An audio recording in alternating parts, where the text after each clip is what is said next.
wanna drop the attic. Give me love, give me Fendi, my Balenciaga daddy. You gon' need to bag it up, cause I'm spending on Rodeo. You can wish me back it up, I'll be gone in the AM. He got me Prada, got me Miu Miu like Rihanna. He always want me cause I never cause no drama. And when you want it, baby, I know I got you covered. And when you need it, baby, just jump under the cover. আমি ক্লান্ত, আমাকে ছেড়ে দিন। আমি মানুষ, আপনার মতো পশু না। আমার একটা মন আছে। আজ যদি আমার ভাই, শুধুমাত্র ভাইয়ের জন্য আমি এই আপনার দিলে হ্যাঁ বলেছি, নাহলে কোনো ইন্টেনশন ছিল না। আজ যদি আমি আপনার মতো বড়লোক হতাম, তাহলে আপনার এই নোংরা বিছানায় আসতাম না। গরিবের মুখে এত কথা মানায় না। গরিব ঘরের মেয়ে গরিবের মতো কথা বল। ছোট লোক তো দেখেই বোঝা যাচ্ছে। নোংরা বিছানা কাকে বলছিস? আর স্ট্যাটাস এগুলো মেনটেন করতে হয়, কিছুর বদলে কিছু দিতে হয়। আর তুই যেটাকে নোংরা বিছানা বলছিস, সে বিছানায় আসার জন্য হাজারো মানুষ চেষ্টা করছে। আমি সুযোগ দিইনি, নেহার তোকে মনে লেগিয়েছিল, তারপর চান্সও পেয়ে গেলাম। তোর ভাই বড়লোক ঘরের মেয়েকে বিয়ে করার স্বপ্ন দেখছে, আর তুই সেই বড়লোক ঘরের বিছানা ভিজাচ্ছিস। কিছু তো করার নেই, কিছু পেতে গেলেই কিছু দিতে হয়। তুই যদি চাস এখনো চলে যেতে পারিস, তারপর তোর ভাইয়ের কেরিয়ার আমি নষ্ট করে দেবো নিজ হাতে। আমি কলেজের ডিপার্টমেন্টের হেড, আর তোর দাদা কলেজের একটা ন্যূনতম টিচার, প্যারা টিচার। তুই যদি মনে করিস যে মুখ খুলবি, মুখ খুলতেই পারিস। তারপর তোদের সংসার কেটে চলবে জানি না, কারণ আমি যতদূর জানি তোর ভাইয়ের টাকাতেই তোদের সংসার চলে। এর থেকে বেশি আমি কিছু বলবো না। কলেজে দেখা হচ্ছে, পড়াশোনা করে নিস, কাল তো এক্সাম আছে, লিখতেও হবে। ওখানে তো আর ফ্রিতে নাম্বার দিব না। পরীক্ষা দিয়ে তাড়াতাড়ি চলে আসবে, আর থেকে একটু দেখে রেখো। জানি না কিরকম পরীক্ষা দেবে, তুমি তো ওই রুমেই আছো। আমি দেখে নেব, তুমি চিন্তা করো না শোনা। আর তুমি এখন যেতে পারো। আমার এক্সাম শেষ হয়ে গেছে জিমিন, তোমাকে আমাকে নিয়ে এতটা কনসার্ন হতে হবে না। তুমি আমার দাদার সাথে থাকো, ভালোবাসো, ওকে কোনোদিনও ছেড়ে যেও না। আমি জানি আমরা গরিব, বিশ্বাস করো, আমার দাদা তোমাকে মহারানীর মতো রাখবে। আমি আদতেই চাই না তোমাদের সম্পর্কটা ভেঙে যায়। এত ভাবছো কেন? আমি তোমার দাদাকে ভালোবাসি। তুমি সত্যি আমার দাদাকে ভালোবাসো? হ্যাঁ ভালোবাসি, তোমার দাদার থেকেও বেশি। সিমিন একটু থেমে যায়। এই কেমন কথাতে? আমার দাদার থেকে তোমার দাদাকে বেশি ভালোবাসি, কম ভালোবাসি, এই কোয়েশ্চেন কেন আসছে? তুমি কি মিন করতে চাইছো? রেহান মনে মনে ভাবে, আমি চাইলেও তোমাকে বলতে পারবো না তোমাদের সম্পর্কের জন্য আমাকে কতটা কোরবানি দিতে হচ্ছে। আমি তোমাকে সেসব কথা বলতেও চাই না। বড়লোক হওয়ার অনেক বেনিফিট আছে। আই হোপ আল্লাহ আমাদেরকে এইভাবে গরিব না করেও পাঠাতে পারতেন, তাহলে এত দুঃখ থাকতো না জীবনে। তবু অনেক ভালোবাসি, আমার ভাইয়া তো তবু আমাকে ভালোবাসে, এটাই অনেক আমার কাছে। কিন্তু ভাইয়া যেদিন জানতে পারবে আমি এরকম, ভাইয়া কি আমাকে মেনে নেবে? তখন হয়তো জিমিনও আমাকে ঘৃণা করবে, আমি জানি। আর যত যাই হোক, একটা গরিব ঘরের মেয়েকে তারা সম্মান দিবে না। আমার ইজ্জতের দাম কি দেবে জিমিন? আর আমার ভাই আমাকে ভুল বুঝবে। তাও ঠিক আছে, যতদিন যেমন ভাবে চলে ততদিন আমাকে সেভাবেই চলতে হবে। নিজের একটা ব্যবস্থা করে নিলে পরিবার, সমাজ, পরিজনের থেকে দূরে চলে যাব। কারণ এই সমাজে আমার মতো মেয়েদের স্থান কত নিচু আমি জানি, কিন্তু সমাজে আমাদেরকে এই সিচুয়েশনে ঠেলে দেয়। সেটা যদি সবাই জানতে পারতো কত ভালো হতো। কিন্তু সত্যি বলার লোক তো কম পৃথিবীতে, আর আমাদের মতো মেয়েদের ফায়দা লোটার জন্য জাঙ্কুকের মতো কিছু প্রফেসর আছে। এত সুন্দর দেখতে তুমি, পড়াশোনায় এত ভালো তুমি, এত নলেজেবল, এত ইন্টেলিজেন্ট, কিন্তু তুমি কাউকে ডেট করো না। সত্যি তোমার কোনো ক্লাস নেই? ভাবা যায়, হোল ক্লাস তো জাঙ্কুক স্যারের জন্য মরে, আর তুমি এখনো ডেট করোনি। সবই ঠিক আছে, তাহলে আমাকে একটা চান্স দাও। You kinda hot for me, baby, I beat you. We got hope, that was just a preview. We had a taste and now I can't leave you. Yo no sé mucho, pero te siento. এই ঢিলের কারণে নিঃশ্বাস পর্যন্ত নিতে পারি না ঠিক করে। একটু হাসি মজাক করছিল ইয়ঞ্জন, আমি ওকে হ্যাঁ বলতাম না, আমি নিজেও জানি, কিন্তু এই সময়ই আসতে হয় ওনাকে। এবার উনি কি করবেন? ওনার পানিশমেন্ট খুব ভয়ানক হয়। আমি সত্যি ভয় পাই, জানি না কোথায় আছেন। এবার আমি কি বলে ম্যানেজ দেবো সবটা? Fucked up, I'm black and blue, I'm built for all the abuse. I got secrets that nobody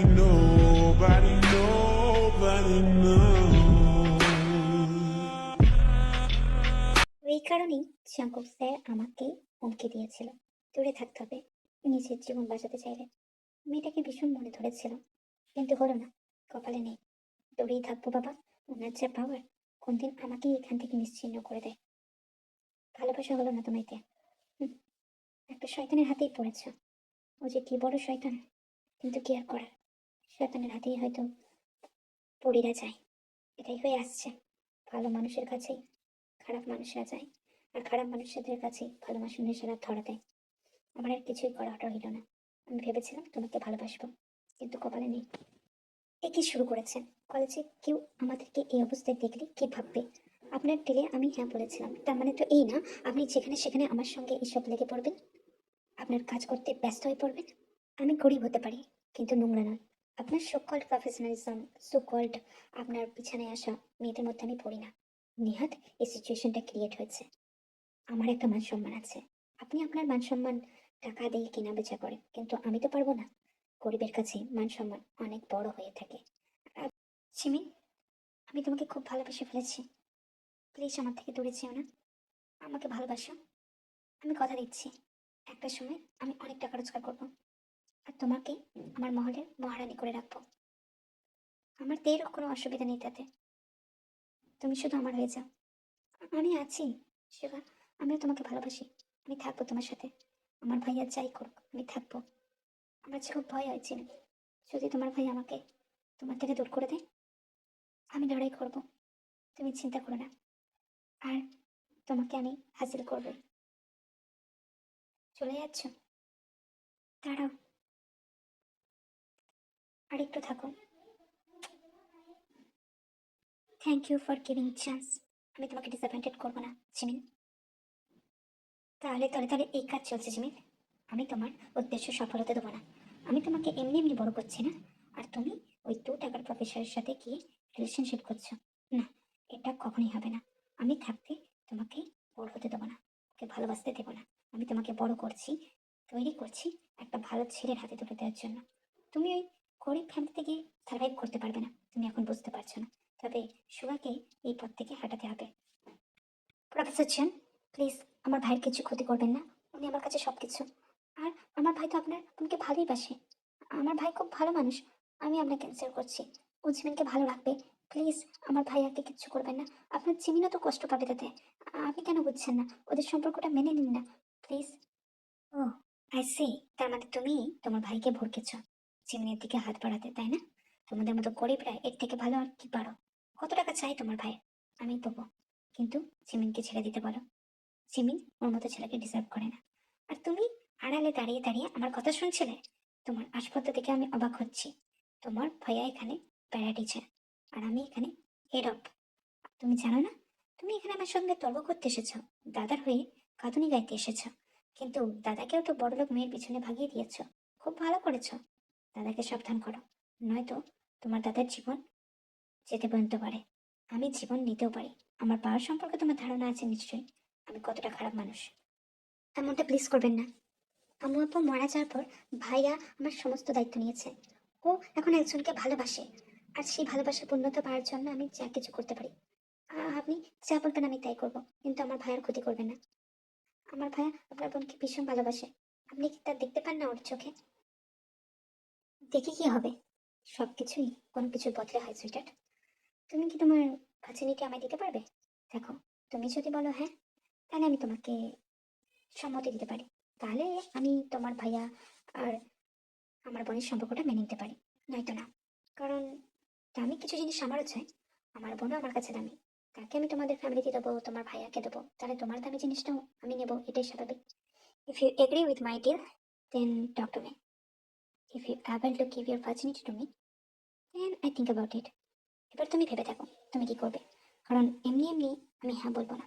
আমি অত ভালো মানুষ না, সব কিছুতেই আমি ডিল পছন্দ করি। Hope you get it. আপনি একজন শিক্ষক হয়ে এই কথাটা বলছেন? আপনার মুখে এসব মানায় না। আপনি কি নীচ তা আমি আজ বুঝে গেছি। কিন্তু এসব করে আপনার কি হবে? আপনি কেন চাইছেন আমার জীবনটা স্পয়েল করে দিতে? আপনি মেনে নিন না প্লিজ। আমার ক্যারেক্টার সার্টিফিকেট আমি তোমার কাছ থেকে চাইনি। তুমি যদি এই ডিলে রাজি হও তবেই কথা বলো, নয়তো এখানে আসতে পারো। আর হ্যাঁ, স্পয়েলড। তোমার ভাইও তো আমার বোনের জীবনটা স্পয়েল করছে। তাছাড়া আর কি? যদি রাজি থাকো তবেই বলো, নয়তো আমি শুয়াকে লাশ বানিয়ে দেবো। তোমার বাড়িতে সেই লাশ পৌঁছেও যাবে, কারণ আমি আমার বোনের ক্ষতি চাই না। আমার বোনকে একটা 2 টাকার টিচার কি খাওয়াবে? তার কতটাই যোগ্যতা আছে? যদি চাও তোমার দাদার বেঁচে থাকার উৎস হতে, তাহলে আসতে পারো, নয়তো যেতে পারো, যেটা তোমার চয়েস। আমাদের কলেজ লাইফ প্রায় শেষের দিকে। তুমি কবে দাদাকে সবকিছু কনফেশন করছো? আমাদের সম্পর্কের কথা তো তোমাকে বলতে হবে, নয়তো দাদা জানবে কি করে? আমার দাদা ভীষণ জেদি মানুষ, জানি না কি করবে। কিন্তু ও যদি আমাদের না মানে, আমরা পালিয়ে গিয়ে সংসার পাতবো। শুভা, বিয়েটা আমি তোমার দাদার মতেই করব। তাতে যদি আমাদের 1000 বছর লেগে যায় তাই লাগবে। আমি বুঝি একটা ভাইয়ের একটা বোনের প্রতি কত দায়িত্ব কর্তব্যবোধ থাকে, তাদের একটা ভয় কাজ করে। তোমার দাদার বিশ্বাস আমি অর্জন করব, চিন্তা করো না। আমি শীঘ্রই তোমার দাদাকে সবটা বলবো। ততদিন অবধি আমার উপর বিলিভ রাখো, আর আমার থেকেও তুমি নিজের বোনের মতো দেখে রেখো। আশা করি সেটা তুমি করবে। আমাদের কেউ নেই, এর কাছে আমি ওর সবকিছু। তুমি যদি ওর খেয়াল না রাখো, ও পর ভাববে নিজেকে। এমনিতেও ভীষণ চুপচাপ, নিজের কথা বলে না। ইদানিং কি হয়েছে কে জানে, ভীষণ মন মরা হয়ে থাকে। আমি কিছু জিজ্ঞাসা করলেও বলে না। তুমি একবারটি জিজ্ঞাসা করে দেখো তো, যদিও কিছু উত্তর দেয় তারা খুব ভালো হয়। আমি তো জিজ্ঞাসা করে করেও কোনো কিছু ওর মুখ থেকে বার করতে পারলাম না। ও কিছু লুকাচ্ছে আমাকে। ও ভীষণ উদাসীন হয়ে থাকে আজকাল। বল দিয়েছি মনে নেই? আমার ভিলাতে আসো, অনেকটা দেরি হয়ে গিয়েছে। আর কতবার কল দিতে হবে তোমাকে? তুমি তো বলেছিলে যখন যেভাবে চাইবো তখন সেভাবে চলে আসবে। তাড়াতাড়ি এসো, আর লেট করবে না। যদি বলো তো গাড়ি পাঠিয়ে দিই, নয়তো তাড়াতাড়ি চলে এসো। আমার লেট পছন্দ নয় দি, তুমি খুব ভালো করে জানো। তারপরেও এরকম কেন করছো? এমন ভাব দেখাচ্ছ যেন আমি তোমাকে ফোর্স করছি। তুমি তো রাজি সেটাই দিলে, এখন তুমি এরকম উদাসীন হয়ে যাচ্ছ। এমন মনে হচ্ছে যেন আমি তোমাকে ফোর্স করে সব কিছু করছি। দেখো, এইসব ন্যাকামো ঠেকামো আমার পছন্দ হয় না। আমি তো সোজা কথাই তোমাকে সবকিছুটা বলেছিলাম, তারপরেও তুমি এরকম আচরণ কেন করছো? যা কথা বলার আজকে এসে বলবে, আমি সব শুনে নেব। रात बंजर सी है, काले खंजर सी है। रात बंजर सी है, बंजर सी, काले खंजर सी है। रात बंजर सी है, काले खंजर, काले रात बंजर सी, काले खंजर सी है। रात बंजर सी। এটাই রিজন ছিল প্রফেসর আমাকে না বলার? কারণ আপনি তো এখানে রাসলীলা করছেন।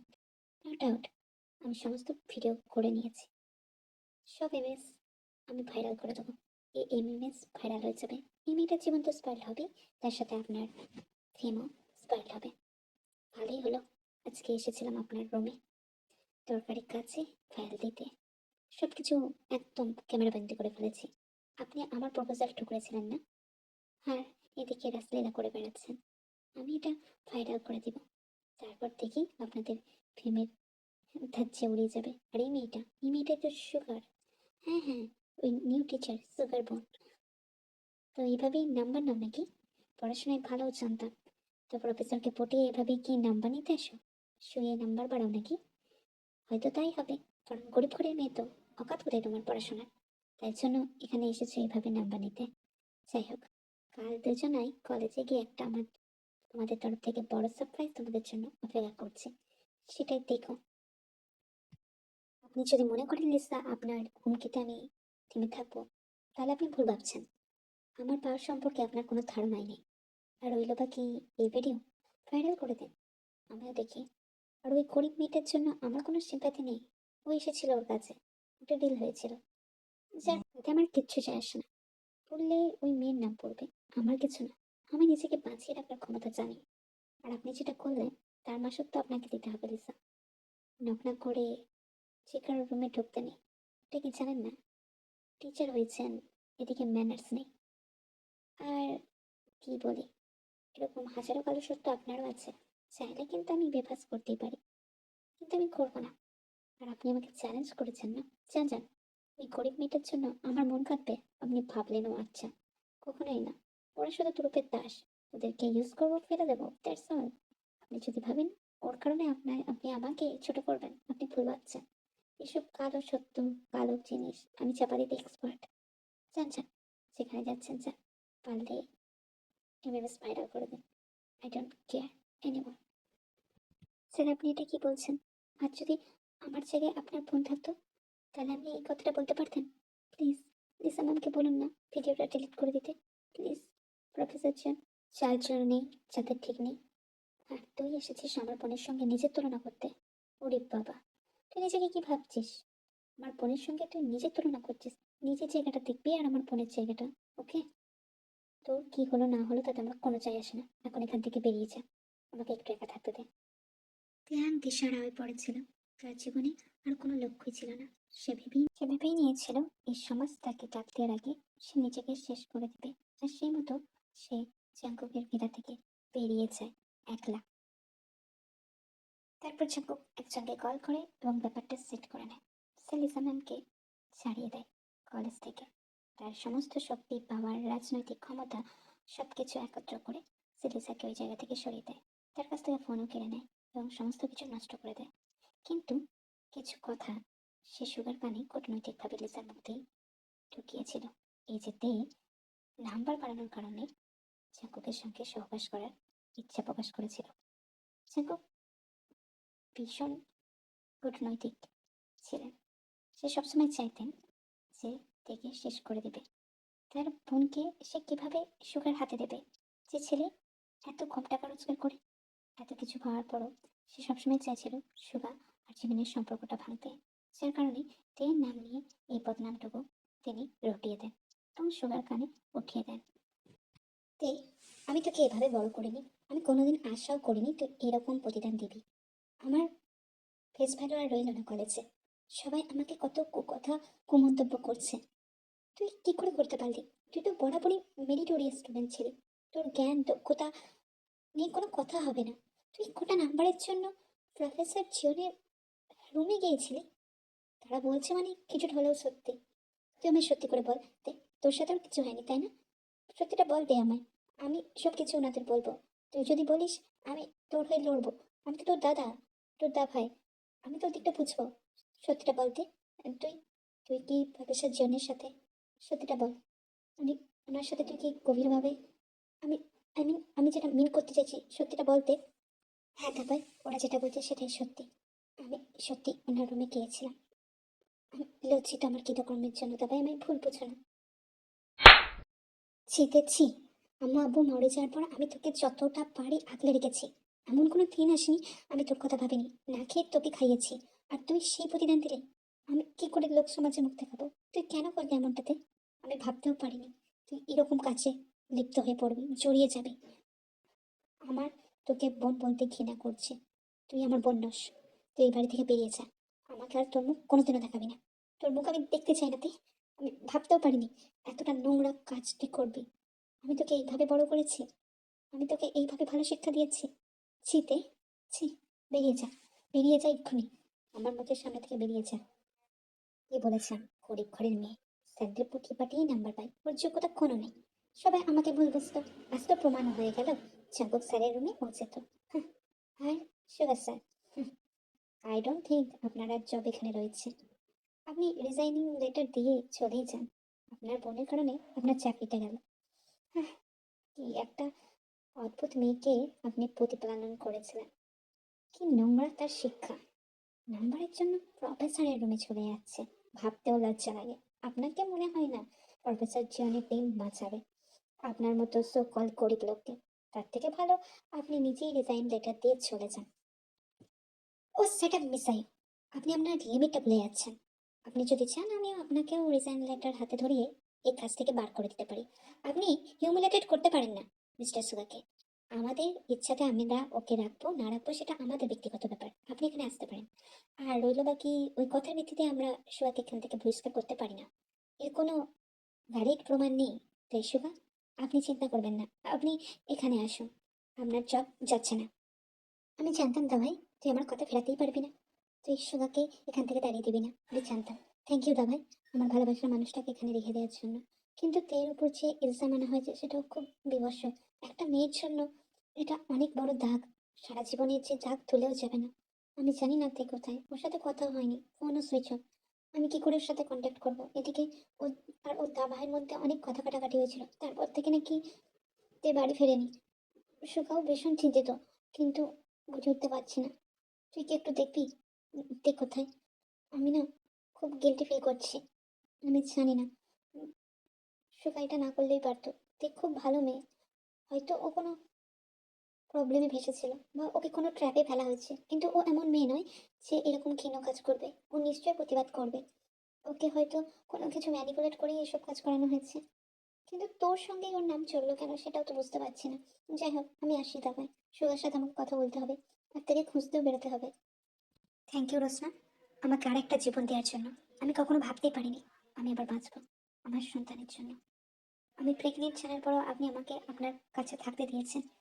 প্রতিটি সময়ে পরীক্ষা, প্রশ্নপত্র, উত্তরপত্রকে জমা করেছেন আমার হয়ে। আমি সত্যি আপনার কাছে অনেক কৃতজ্ঞ ম্যাম। এতটা খারাপ আগে কোনোদিনও লাগেনি। সুগার চিমিনেরও বিয়ে হয়ে গেল, প্রায় 1 বছর হয়ে গেল। তের কোনো আতা পাতা নেই। খুব চেষ্টা করেছি, ও পরীক্ষাও দেয়, ভালো রেজাল্টও করে, টপ করে। হয়তো হয়তো বিদেশেও চলে যাবে, থাকবেন এখানে। আমি ওর সঙ্গে যে কুরুচিপূর্ণ ব্যবহারটা করেছি, সেটা হয়তো কেউ করবে না। জন্তুর মতো আচরণ করেছি ওর সাথে আমি। রোজ ম্যাম বললেন ওর কাছে থেকেই উনি পরীক্ষা দিয়েছে, তে পরীক্ষা দিয়েছে, তে প্রুভ করেছে তে প্রেগনেন্ট। আমার ওর কাছে যাওয়া উচিত। আচ্ছা, একবার হলো আমি ওর কাছে যাব। আমাকে ওই মেট্রোটা ধরতেই হবে। আমি ওর কাছে যাব, পা জড়িয়ে ক্ষমা চাইবো, ওর কাছে ক্ষমা চাইবো, ওর কাছে ক্ষমা চেয়ে জিজ্ঞাসা করবো আমার সাথে ও থাকতে চায় কিনা। আর যদি না থাকতে চায় ছেড়ে দেবো, কিন্তু একটা ক্ষমা তো আমি চাইবোই ওর কাছে। আমার মতো মানুষ কেউ ক্ষমা করবে কিনা কে জানে, কিন্তু আমি ক্ষমা চাইবো ওর কাছে। সেদিন সুগাকে সবটা বলে আমার উপর রেগে গিয়েছিল, আমাকে মারতেও এসেছিল। আমাদের মধ্যে সংঘর্ষ হয় জিমিন থানায়। একটা দাদার জায়গায় আমিও হয়তো এই কাজটাই করতাম, কিন্তু সুগা আমাকে আলটিমেটলি ক্ষমা করে দিয়েছে। বলেছে এই ক্ষমা করে দিলে সুগা আমাদের সম্পর্কটা মেনে নেবে, কিন্তু তে কি আদতে আমাকে ক্ষমা করবে জানি না। আমাকে মেট্রোটা ধরতেই হবে, আমার কিছু ভালো লাগছে।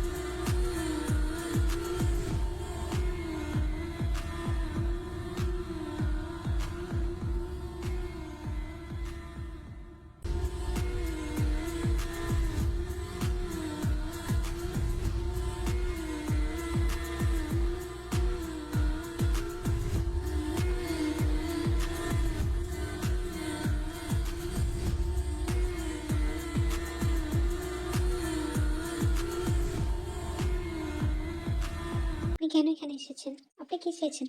আপনার জীবন থেকে আমি সরে এসেছি, আমার নামে বদনাম করিয়েও আপনি ক্ষান্ত হননি। আজ এখানে কেন এসেছেন? আমাকে যেতে দিন। আমি বিদেশে যাব, আমি পড়াশোনা করব, আমি আমার সন্তানের দায়িত্ব নিজে পালন করব। আপনাকে আমি চাইছি না, আপনি আসতে পারেন। আমি আপনার সাথে যেতে চাই না, প্লিজ আমাকে যেতে দিন। 1 বছরে তোমাকে অনেকবার খুঁজেছি, বুঝেছি আমি তোমাকে ভালোবেসে ফেলেছিলাম, তুমি আমার অভ্যাসে পরিণত হয়েছিলে, কিন্তু তোমাকে খুঁজে পাইনি। আমি তোমাকে বিয়ে করতে চাই, তোমার সাথে সারা জীবন কাটাতে চাই। আমি তোমাকে নিরাশ করবো না এবার, আমি কথা দিচ্ছি। তোমার 1 বছরের অনুপস্থিতি আমাকে যেভাবে কাঁদিয়েছে, আমি বুঝে গেছি তুমি আমার জীবনে কতটা জুড়ে রয়েছো। এখান থেকে চলে যান জাঙ্কু, কিচ্ছু হবে না। আমি আমার মনস্থির করে ফেলেছি, আপনার জন্য আমার ভাইয়ের কাছে আমি ছোট হয়েছি, গোটা কলেজের সামনে আমি ছোট হয়েছি। সবকিছু জানার পরও আমি আপনার সাথে ফিরবো না। এই সন্তান আমার, আমি ওকে বড় করবো। আপনি এখান থেকে চলে যান, আমি বলছি না আপনি এখান থেকে চলে যান। আমি ওকে একা বড় করবো। আপনি যদি আমার কাছে আসেন নিজেকে শেষ করে দেবো। আর জেনে রাখুন, আপনি কোনোদিনও আপনার ওই মুখ আমার সামনে দেখাবেন না।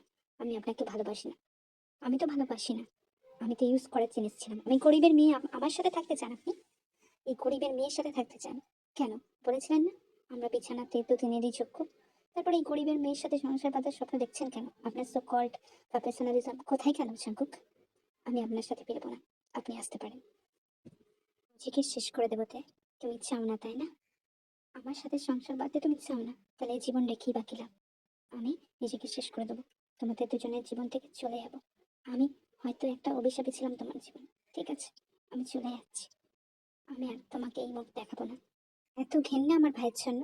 আশাই করিনি তুই আমার ভালো বান্ধবীও ছিলি। তোর জন্য আমার দাদা আজকে জীবন মৃত্যুর সঙ্গে লড়ছে। তোর কাছ থেকে ফিরে গিয়ে ও সুইসাইড করার চেষ্টা করেছিল। আমরা ওকে হসপিটালাইজ করেছি। ডাক্তার বলছে যে তোকে এনে হাজির করতে। তোর ভাইয়া আসতে পারেনি কারণ তোর ভাইয়া এখানে নেই। ও চাঙ্কুকের কাছে আছে। চাঙ্কুক বারবার সেন্সলেস হয়ে যাচ্ছে, আর তোর নাম নিয়ে তোকে দেখতে চাইছে, খুঁজতে চাইছে। প্লিজ চো, লক্ষ্মীটা আমার। তুই যা চাইবি তাই হবে, কিন্তু তুই যদি না চাস চাঙ্কুককে, হবে না তোদের বিয়ে। কিন্তু আমার ভাইয়ের সাথে থাক প্লিজ। আমার কুচুপটা খেয়ে নাও, ওকে? আমি আসছি তোমার বাবাকে ওষুধ দিই, তারপর এসে আমি তোমাকে আবার খাইয়ে দিচ্ছি। চিন্তা করো না, তোমার বাবাকেও তো খাওয়াতে হবে। তোমার বাবাও ঠিক তোমার মতো এত জিদি, কি বলবো। তোমাদের দুজনকে আমি সামলাই কি করে বলো তো? তোমরা দুজন খালি এরকম বায়না করবে। হুম, আমার প্রচুরটা থাকো এখানে, আমি তোমার বাবাকে খাইয়ে আসছি।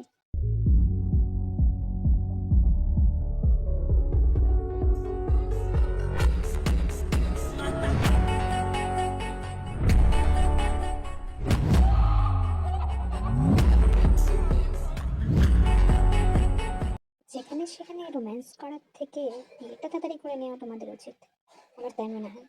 আর আই থিঙ্ক তোমাকে ক্ষমা করে দিয়েছে হ্যাঁ, তোমাদের মধ্যে কেমিস্ট্রি বলে দিচ্ছে অনেক কিছু। করে নাও সালা সাহেব, আর ওয়েট করার দরকার নেই। আর বোন, আমি খুব খুশি তোকে বোন হিসেবে পেয়ে।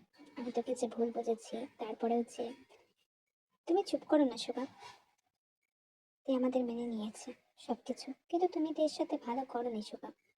জিমিন সুগার দিকে ঝুঁকে এই কথাটাই বলে।